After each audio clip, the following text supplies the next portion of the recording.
त्याचबरोबर त्यांना घडवण्यामध्ये सर्वात मोठा वाटा सगळ्यांनी कौतुक केलं असलं त्यांच्या मातोश्रींचं, तरी देखील मला असं वाटतं त्या आज घडल्या ना, त्याच्या पाठीमागे सगळ्यात मोठा त्याग कुणाचा असेल ना तर त्यांच्या बाबांचा आहे.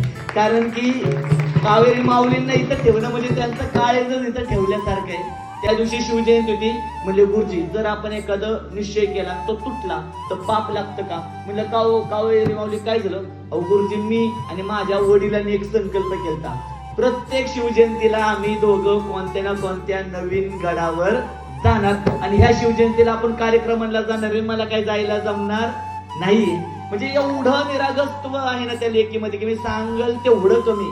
आता पण तिथं माझं दर्शन होऊन कीर्तनाला येताना म्हणाल्या, जसं छत्रपती शिवरायांनी 16व्या वर्षी स्वराज्य स्थापना करण्याची रायरेश्वर किल्ल्यावर शपथ घेतली ना, गुरुजी मी पण तशी शपथ घेते. येणाऱ्या काळामध्ये मी देखील माझ्या माध्यमातून एक संस्कारक्षम पिढी घडवल्याशिवाय शांत बसणार नाहीये. बघा, आजकालची इंजिनियर, MBA झालेली, डॉक्टर, MPhil झालेली मुलांची स्वप्न काय असतात? मी आपली गाडी घेईल, मी आपला बंगला बांधेल, मी इथं 2 गुंठ जागा देईल, तिथं ही करेल ती करेल.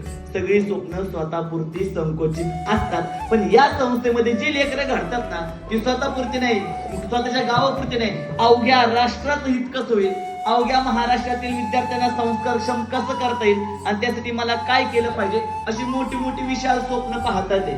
मला तर कधी कधी वाटतं ही ना मागच्या जन्मातली महापुरुष सगळे आपल्या संस्थेत भरलेले आहेत आणि त्यामुळे त्यांच्या ठाई एवढा विशाल विचार आहे. सगळ्यात जास्त आलेल्या काळेवाडीकरांचं आभार व्यक्त करत, खरंच तुमच्या गावाचे तिथून जाताना कळत पण नाही तुमचं कधी गाव आलं आणि कधी संपलं. आणि एवढी लोक आल्यावर कळते या गावात एवढी लोक राहतात का.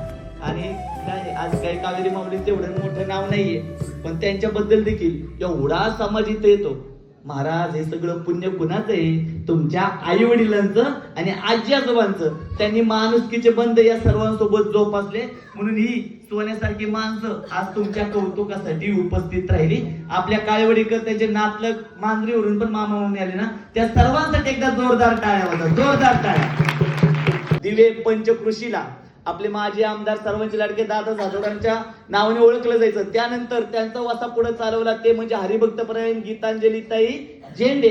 आणि त्यानंतर थोड्याच काळात आपल्या काळेवाडीत दिवे पंचकृषी पुरंदरचं नाव आपल्या सर्वांच्या लाडक्या हरिभक्तपरायण कावेरी महाराज काळे यांच्या वतीने ओळखलं जाईल.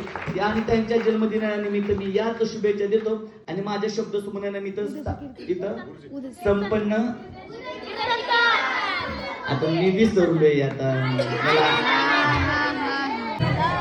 उद्याचे कीर्तनकार आहेत हरिभक्त